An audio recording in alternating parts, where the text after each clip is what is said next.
Welcome back to the channel, everyone. Today we're doing a how-to video on the jerkbait, you guys. For those of you that are not familiar with fishing with lures or fishing the jerkbait, this video will teach you the fishing gear that you need to fish a jerkbait. For the start of this season, I'll be giving away 2 jerkbaits right here, you guys. So it'll be 2 jerkbaits in this video that I'll be giving away to start the 2025 striper season right here, you guys. So you know what you gotta do. Drop a like, drop a sub, and comment the word jack all to be in for the giveaway, you guys. Let's learn fishing. Welcome back to the channel, everyone. So today we're out here on the barbless section of the AR, you guys. Today we're going to be doing a how-to video, you guys. So I've never really explained my setup for when I use jerkbaits. I'm going to be explaining everything from the type of rod and type of reel and type of line and type of jerkbait, and ways to retrieve your lure back to get a bite. So the other thing is also trying to find structure and location when fishing for striper, you guys. So I'll be explaining what you want to look for. First, let's start off with structure and location, you guys. We are at a location right here where there's moving water right here. If you look down below, hopefully you guys can see, there's a big drop off right here. So there's this rock right here that goes right there, and a total like 5 feet drop off that goes right there. So this is where the type of location that you want to look for when fishing for striper, whether it be rock piles in the Sacramento River that you're fishing at, or whether it be on the AR side, deep pools is where the striper love to stay at. Here's a clip of us fishing the same part of the river right here on the American River. The surrounding area is a complete drop off with an island in the middle over there. So I know that the river splits between the island over there. So either the fish are hiding in front of the island or behind of the island. We work our lure through the island right there, trying to see if there's any stripers within the area right there. We happen to hook up on this striper right here.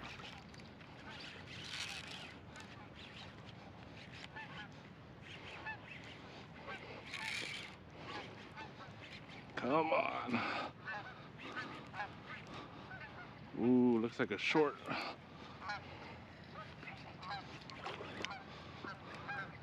Or is it? Yeah, it's a short.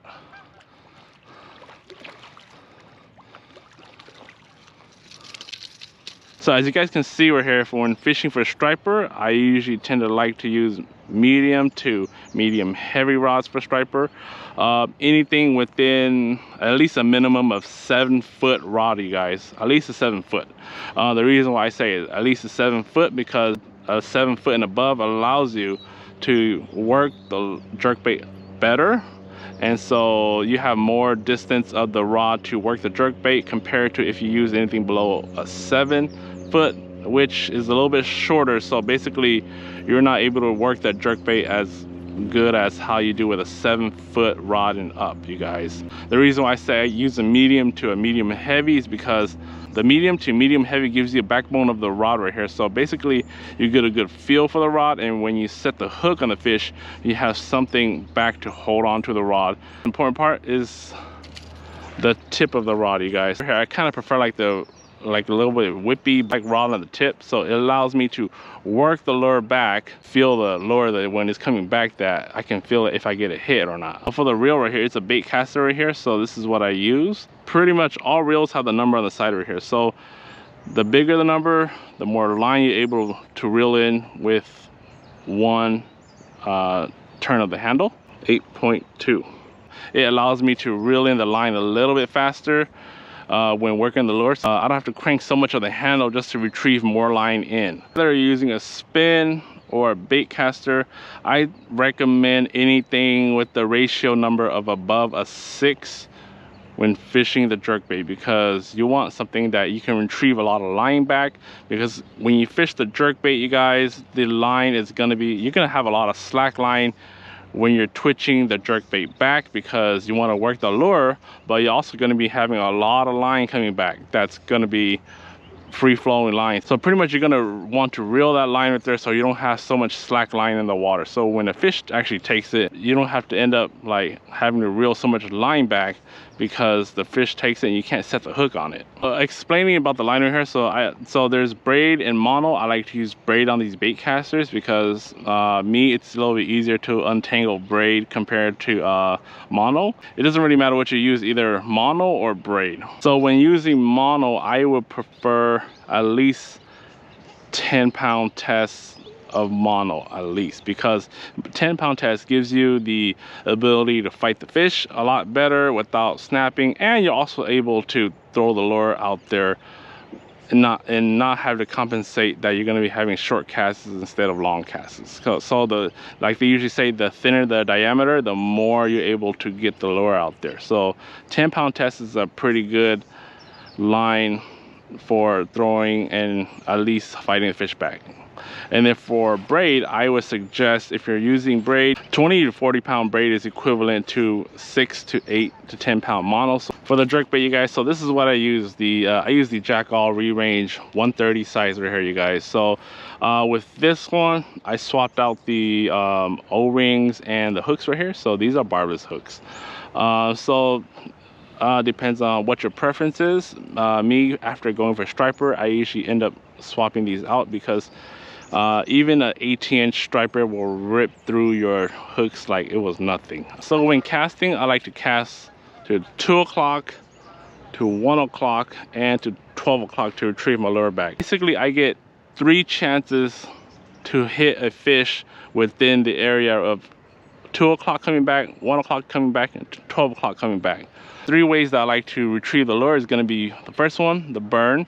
You're just going to retrieve and pause and retrieve and pause. The second one is going to be the 1 twitch and a reel, another twitch and then reel. And the third one is going to be 2 twitches and a reel, and the 2 twitches and a reel. But the most important thing when retrieving back is going to be 1, the pause, 2, the retrieval speed.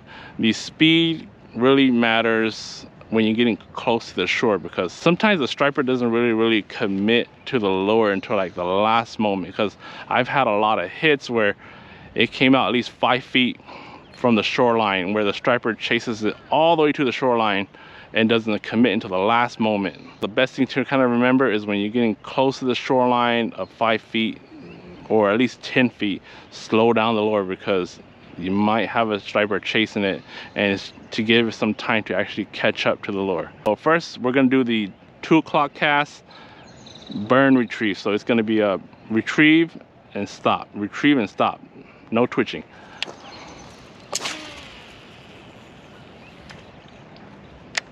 I like to reel it first, reel in the slack, and then 1 hard jerk to get the lure going, and it's just gonna be burn, stop, burn, stop, and just repeat the same thing.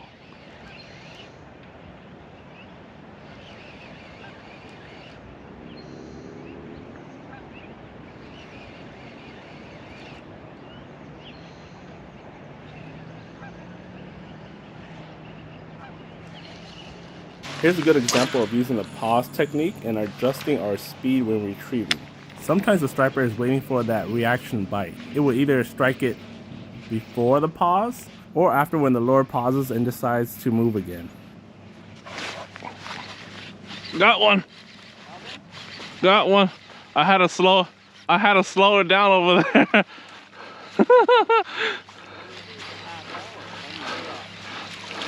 I had to slow down over there. I was like, am I reeling too fast? Maybe I am reeling too fast. So I'm gonna try 1 o'clock over there. So this is gonna be the 1 twitch and reel.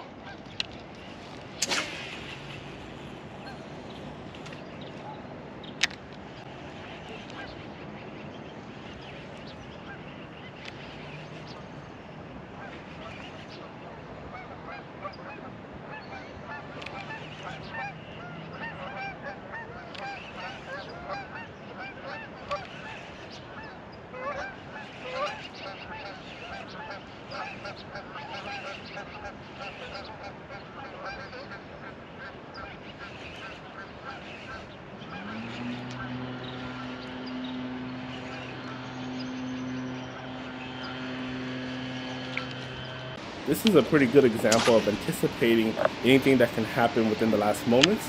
So we throw out the 12 o'clock out there and we start reeling it back using the technique, the one jerk and one reel and one jerk and one reel.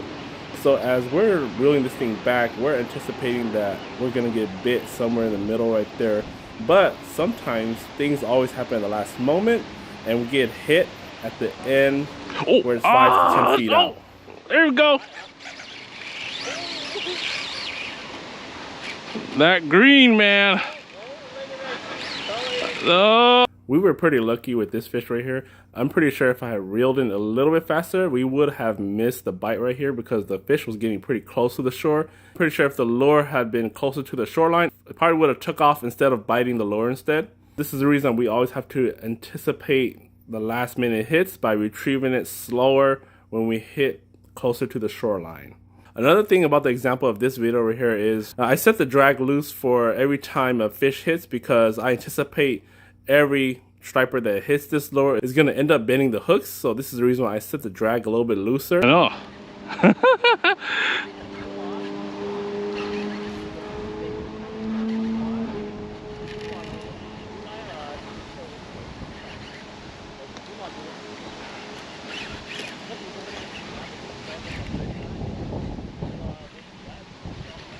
Yep.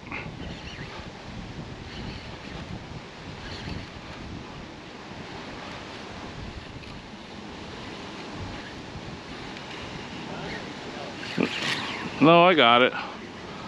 I don't think it's that big, but why I feel like it's fighting forever. He came by, I think came by 2 times. Came by once, missed, came by, smacked it again. Chartreuse. So I told him, man, all you need is either white or chartreuse.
Oh shit, damn it. That's keeper, man. Big size. Next one's gonna be the 12 o'clock cast. So this one's gonna be the 2 twitches and a reel.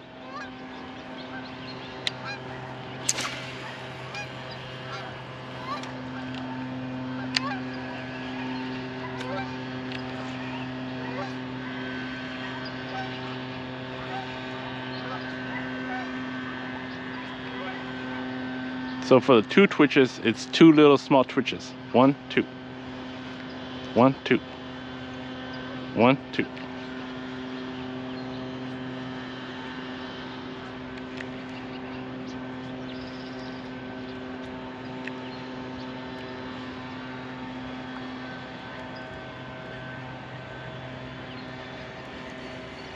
So an important thing when fishing with striper, I like to use this right here. This is the quick change clip right here. So this thing's rated for 45 pounds. So it allows me to change if I want to change to a different color or a different lure.